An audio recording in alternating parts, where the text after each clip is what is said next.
Several youth who had reported to the Eldoret Moi Barracks recruitment training school were arrested today after they turned up with the fake Kenya Defence Forces calling letters. The recruits drawn from different parts of the country were separated from those who had genuine letters in an operation led by military spokesperson Colonel Paul Njuguna, who later handed them over to the Kenya police. Ngoja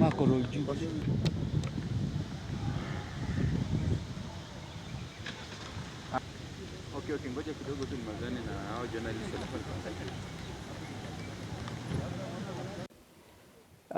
This recruitment has been done in all the 47 counties, 322 sub-counties. In that shows the face of Kenya. We have been able to get Kenyans from all corners of the Republic, and those are the ones we are receiving today, so that they get into the next stage, which commences training, so that they become soldiers of Kenya Defence Forces.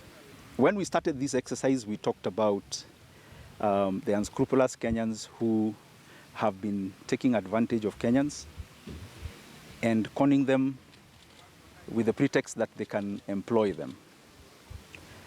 The recruitment has taken place only in the advertised centers. Those centers were advertised in the media, in the newspapers, and all the platforms, including the Kenya Defence Forces platforms. They were out there, and any other recruitment that took place any other place other than the recruiting center was definitely a con job. Unfortunately, some Kenyans have been conned, and as you can see, some of those cases are being processed. It is unfortunate, but we would like to appeal to Kenyans that apart from the advertised centers, no other recruitment took place anywhere else, and no other recruitment will take anywhere else apart from those centers.